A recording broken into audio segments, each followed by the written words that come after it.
తండ్రి వారసత్వాన్ని కొనసాగిస్తూ ఈ హీరోయిన్ కూడా సినిమా ఇండస్ట్రీలోకి అడుగుపెట్టింది. కానీ తరచూ నెపోటిజం విమర్శలను ఎదుర్కొంది. నెట్టింట ట్రోలింగ్ ను ఎదుర్కొంది. అయితే అన్నిటికన్నా మరీ ముఖ్యంగా చిన్న వయసులోనే బాడీ షేమింగ్ బారిన పడింది ఈ అందన తార. దానికి తోడు ఈ బ్యూటీ నటించిన సినిమాలన్నీ వరుసగా ఫ్లాప్ కావడంతో కొందరు ట్రోలర్స్ కు ఈ హీరోయిన్ టార్గెట్ అయిపోయింది. తాజాగా ఓ ఇంటర్వ్యూకు హాజరైన ఈ హీరోయిన్ కెరియర్ ప్రారంభంలో తాను ఎదుర్కొన్న అవమానాలు, చేదు అనుభవాలను గుర్తు చేసుకుంది. నేను 18-19 ఏళ్ల వయసులోనే ఇండస్ట్రీలోకి ఎంట్రీ ఇచ్చాను. ఆ సమయంలో నేను చాలా సన్నగా ఉన్నాను. దీంతో చాలా మంది నా బాడీపై కామెంట్ చేశారు. కోడి కాళ్ళు అగ్గిపుల్లలా ఉన్నావంటూ నా శరీరంపై విమర్శలు చేశారు. నీ శరీరాకృతి సరిగ్గా లేదంటూ అసభ్యకరమైన కామెంట్స్ కూడా చేశారు. కానీ ఇప్పుడు నా శరీరం సహజంగానే మారుతుంటే ప్లాస్టిక్ సర్జరీ చేయించుకుంది అంటున్నారు. దీనిని బట్టి ఒక విషయం అర్థమైంది. మనం ఏ విధంగా ఉన్నా ఈ విమర్శలు, ట్రోలింగ్లు తప్పవు. వాటిని పట్టించుకోకుండా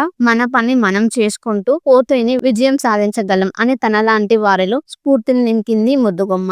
ఇలా తన కెరియర్ ప్రారంభంలోనే బాడీ షేమింగ్ బారిన పడ్డ ఆ ముద్దుగుమ్మ మరెవరో కాదు, లైగర్ బ్యూటీ అనన్య పాండే. నటుడు చంకీ పాండే కుమార్తె కావటంతో అనన్యకు సినిమా అవకాశాలు సులభంగా వచ్చాయి. Student of the year season 2 ద్వారా అనన్య పాండే సినిమా ఇండస్ట్రీలోకి అడుగుపెట్టింది. ఈ సినిమా పెద్దగా ఆడలేదు. దీంతో ఇంకో సినిమాతో సక్సెస్ కొడదాం అనుకుంది అనన్య. కానీ పతి పత్ని ఔర్ ఓ కాలి పీలి గెహరాయన్ కో గయే అమ్ కహన్, బాడ్ న్యూస్, కేల్ కేల్ మే ఇలా అనన్య నటించిన సినిమాలు యావరేజ్ రిజల్ట్స్ తోనే సరిపెట్టుకున్నాయి. అయితే ఇటీవల అక్షయ్ కుమార్ తో కలిసి ఆమె నటించిన kesari chapter 2 cinema block buster గా నిలిచింది. మొదటిసారిగా అనన్య నటనకు విమర్శకుల ప్రశంసలు దక్కాయి. అందుకు ఈ ముద్దుగుమ్మ చేతిలో పలు క్రేజీ ప్రాజెక్టులు ఉన్నాయి. పూరి జగన్నాథ్ దర్శకత్వంలో విజయ్ దేవరకొండ హీరోగా తెరకెక్కించిన లైగర్ సినిమాలో అనన్య పాండే హీరోయిన్ గా నటించింది. కానీ ఈ సినిమా కూడా పెద్దగా ఆడలేదు.